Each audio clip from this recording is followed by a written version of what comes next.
Hello, everyone. My guest today is JT McCormick. He's an American businessman, author, and speaker. Most recently, he serves as president of technology company Headspring before his current role as president and CEO at Book in a Box. JT, are you ready to take us to the top?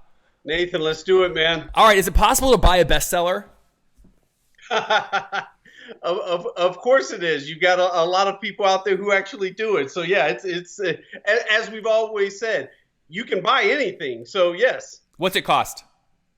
Ooh, that's a different question because there's a lot of pieces that go with that. You know, is the book well received? Are there people who are actually interested in the book? So there's a lot of factors that go into that. So to be able to actually throw a specific dollar amount, that's a tough call. I'll throw one out, but I won't mention the name of the person that spent it because they're a good friend of mine. But they really wanted to get a book out there. They knew it would increase their speaking fees, so they spent almost $250,000, right, to get this thing written and sold in a way. Look, I'm just going to be directly transparent. That totally would games the system, right? You know, they know the New York Times. There's some factors they look at, and one of them is you can't do bulk orders. You got to have, individual people buying 3 books at the indie bookstores all across the country on a certain day, on a certain time in the first week, and it's like putting together a freaking political campaign. Exactly. And the number you threw out there is not far-fetched at all. And I'll take it a step further. There are people who've even pushed that number higher. Yeah. No, here's the thing about that, right? So I read this person's book when it went out, and it was shit. I mean, it was one of the worst things I've ever read in my life. And I'm like, I wonder if their speaking fees still increase. And you know what, JT? They did. So it works. Like, it's a positive, from a business perspective, it's a positive ROI, even though the book was shit. Something's wrong.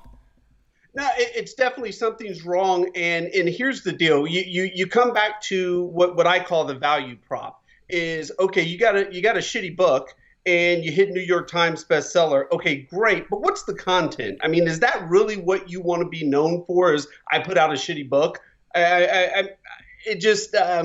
For me, it's not what we specialize in. We're looking for actual content, valuable, meaningful content that we put into the books. What I'm most concerned about, though, is using the example you just gave, that should hurt them, right? Their speaking fees should go down, right? If more people are reading their shitty book, less people should book them. Like, it exposes that you're more bad, right? The problem is that it's just not working like that because they're able to put in their bios everywhere on their keynote pages, blah, blah, blah, New York Times, Wall Street Journal bestseller. And that one sentence adds so much value. It 10x covers up any negatives from the shitty content you put out. So, like, people are going to keep gaming the system until that changes, in my opinion.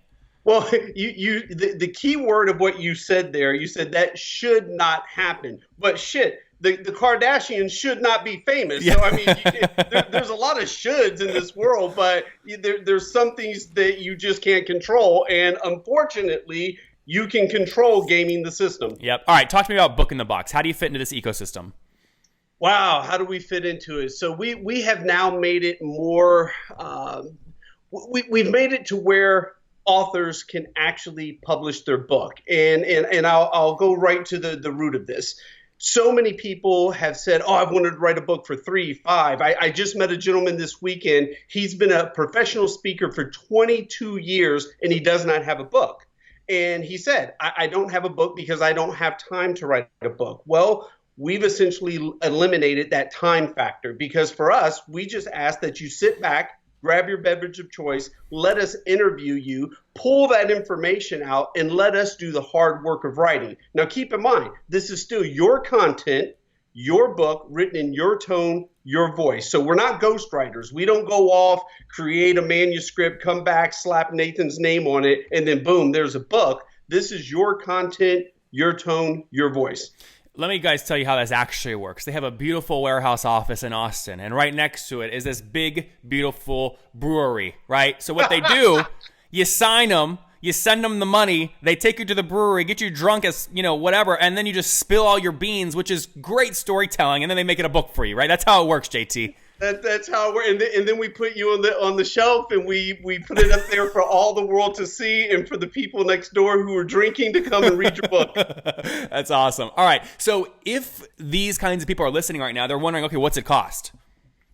So real simple. It's $25,000 a month for 5 months. So when you look at the quality of our book, this isn't, the quote unquote self-publishing, let me run down to Kinko, staple some shit together, and then it's garbage. No, these books you can set on any shelf. And in fact, some of them are on the shelf at Barnes & Noble, and you would not know the difference if it was Random House or Book in a Box who published the book. Well, and you guys, so full transparency, I just got a major book deal from Portfolio Random House, and I have a podcast because I'm a shitty writer. It's easy for me to talk, right? So naturally, writing a book's going to be challenging. I'm going to try and do it, but I've had conversations with you guys already, and maybe we end up working together. But the thing is, you guys are actually, publishers are actually embracing you. You're working directly with a lot of these big publishing companies because you're making it easier for their authors to get good content out.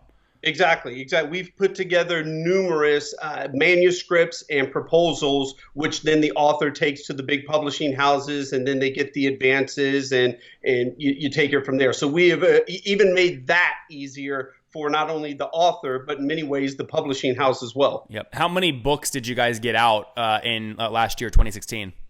Oh, 20. Let me give you a holistic number. We have worked now with over 500 authors. Okay, 5. And when you say worked with, that's not just them like thinking about working with you. That's they've written the book, it's released, it's out there. There are, I would say, take that number, put it in half. Those are published, and the other half are still in the process of writing the book. So these are people who are either in the process or we have published their books already. Okay, and over how many years has this 500 number kind of accumulated? When was year one? Oh, God, we're only a 2.5-year-old startup. Okay, so 2015. Yeah. So 2015 to 2017, you've worked with 500 people. Can I do the math? 500 times 25 grand. You guys have done about 12.5 million bucks in revenue. I'll do you one better. Here's what I very much enjoy. Well, so our price. Come on, JT. What's the number? I'm going to do you one better. So you'll love this because I've looked at your podcast. I've looked at some. You know what to expect, baby. So come on. Get this one. You'll love this. We are a 2.5-year-old startup, so we're the other unicorn. All right, in this society of where we celebrate this bullshit $1 billion valuation, which no one can actually prove. We as Book in a Box have no debt, no loans, no private equity, no VC money, and we are extremely profitable. There are not too many 2.5-year-old startups who can say that right now. So to your point, you did the math. Keep in mind, we've changed the pricing a couple of times. So tell us about that. There's lessons in there. So what did it start at? Why'd you increase it? Why'd you decrease it, etc.? Oh, gosh. So when we first started, matter of fact, when I first met Tucker and Zach, I came to them because I wanted someone to do my book. So who's Zach, by the way? We don't know Zach. Zach is so Tucker and Zach are the co-founders. Got it. And so when I first came to them, how I actually got here to be the CEO is I was looking for someone to do my book. And no clue how to write a book. Truth be told, I can't tell you an adverb from a pronoun. And so what happened, I got involved with them. I'll spare you the story unless you want to hear it, but obviously became the CEO. Well, when I first met with Tucker, he's at my office, and I said, okay, well, how much do I spend? They had a pricing model of $10,000, $18,000, and $30,000. Okay. And Tucker says, well, and he never really gave me an answer. And I said, okay, well, what is it? What should I spend? So I went directly with 30 because I wanted high quality, and I knew I was going to make them work for that 30 grand. Well, what did he tell you though? Was it they were going to put 4 writers on it instead of 2, or what was the extra value? So the extra value goes into there's hardcover, there is timelines that are involved. So that was the difference. But here's why we went through this iteration. So you know this, we were a startup. If you have a 10,000 price point, a 18 and a 30, but people are not familiar with your service and product, no one wants to be the asshole who goes, well, I'm only going to spend 10. But no one wants to, jump out on the ledge and say, well, I'll spend the full 30. So the main price point was right around $18,000. Yep. So I said, okay, guys, look, one, we're undercharging for the service that we have in the high quality product that we're putting out. We need to take this up to $25,000, and that is the one and only price that's involved. Interesting. Yes, and I love the clarity. So all that being said, great lessons, great story, but you still avoided my question. So it's less than 12 million because it sounds like you had a lower price point earlier on. Actually, we're about, let's call it 11,000,003 is the exact number. That's pretty close. Yeah. That's pretty touche, right? That's pretty close. Yeah. He's like, take that, Nathan. Here's your fucking number. All right. Exactly.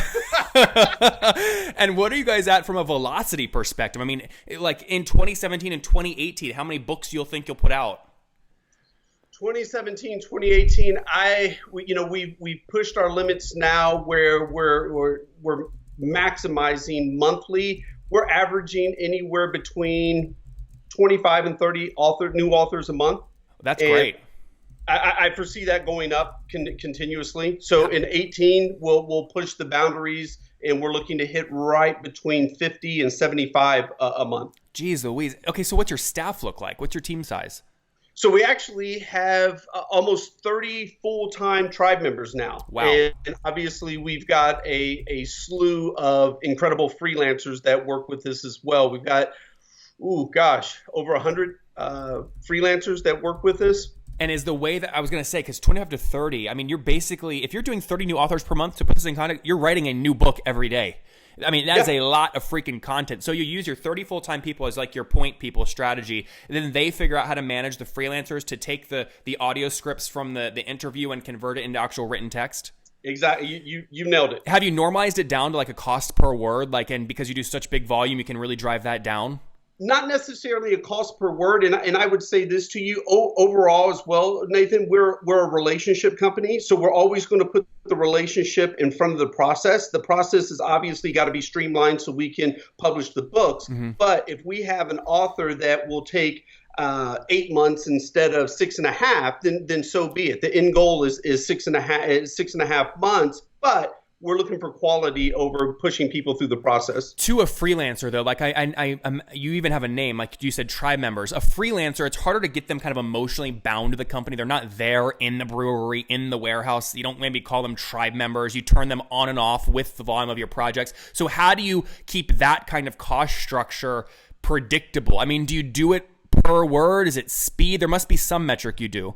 So we do flat cost. And so they know what to expect going right into the project with us. And I would say this, minus a 1099, which is the only thing that keeps our freelancers from being full-time tribe members. That's the only differential between the two. We treat our freelancers with the utmost respect. And number one, here's the number one piece of feedback I get from all the freelancers is, wow, you guys pay on time. So they're never waiting for their money. They know exactly when they're going to get paid. So I have found that in the gig economy for freelancers, many of them are treated like migrant workers, and that's complete bullshit. So what we've done is completely raise the bar, and we get the best of the best freelancers. That's great.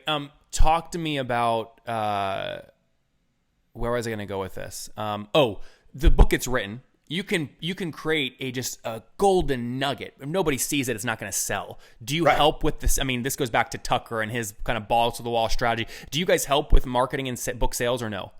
So we do, and now we're going to get into two sides of the company. What we found, Nathan, and indulge me here for a second, is the great majority of our authors are coming to us for one of three reasons. They are looking for credibility, thought leadership, or lead generation.